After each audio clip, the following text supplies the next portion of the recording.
Hi family, it's Gigi trying to get positioned on the top of this hill.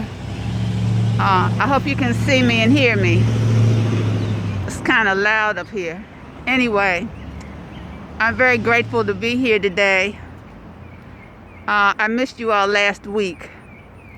I was suffering from slight depression from all of these doggone physical challenges jumping around our family.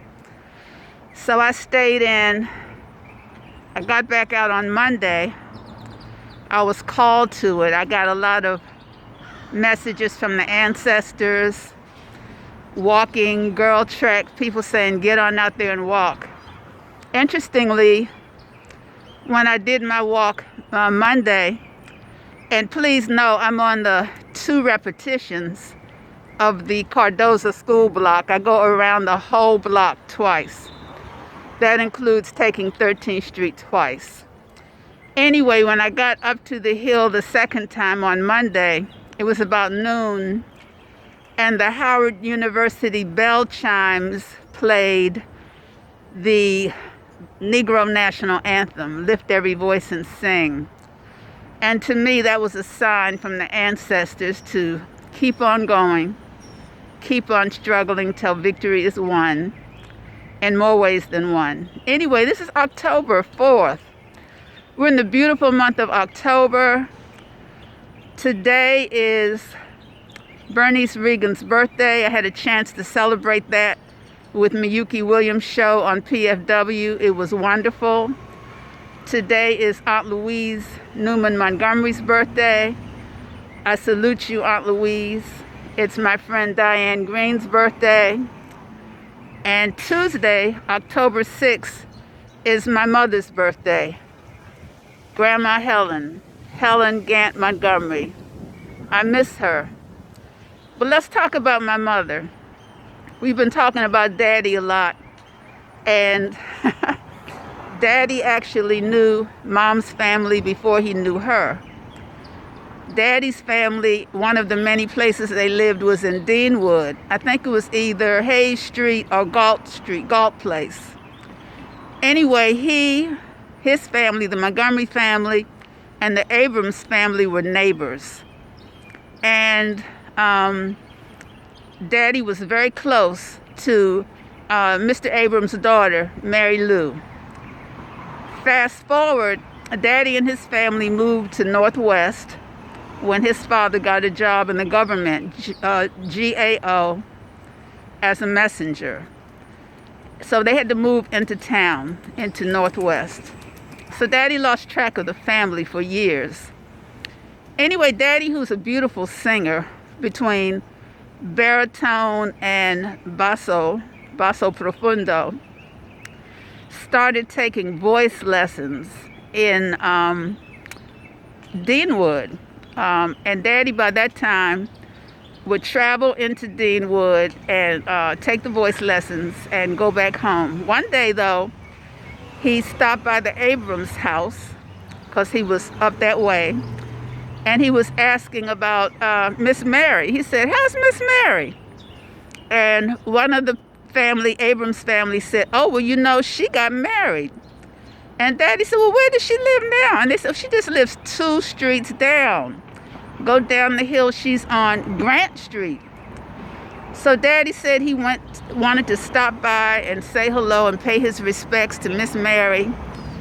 And when he got there, Miss Mary, my grandmother, welcomed him in and introduced Daddy to her new husband, Bernie Gant, and Mr. Gant's daughter, Helen.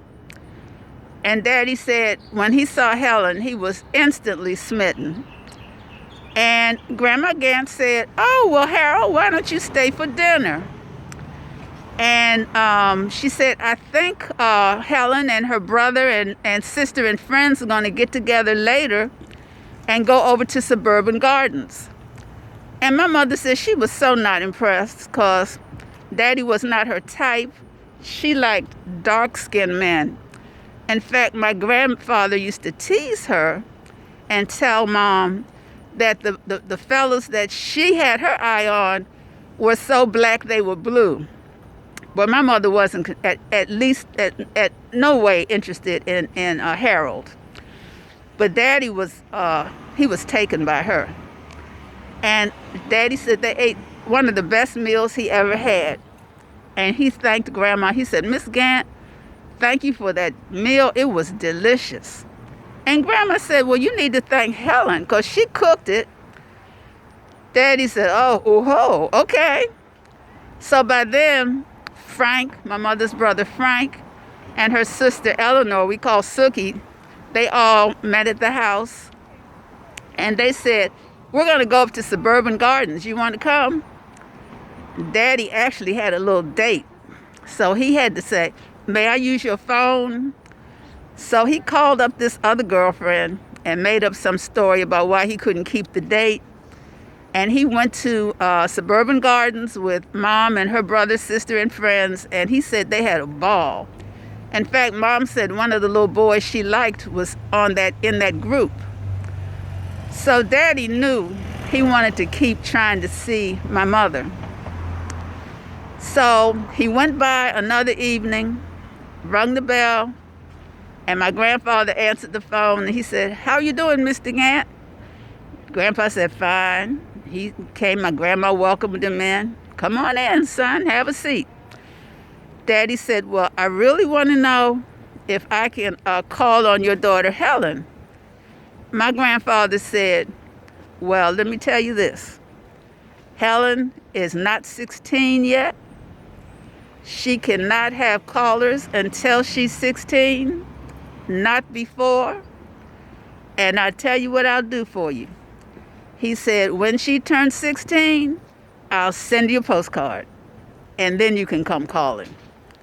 So Daddy left the house dejected and feeling terrible because Bernie Gant told him that he could not pursue the woman that had taken his fancy. That's my story for today. To be continued. I want my family, I want all of you to take care of yourselves. Be very aware that Trump has unleashed these white nationalist militias. They are arming to the teeth.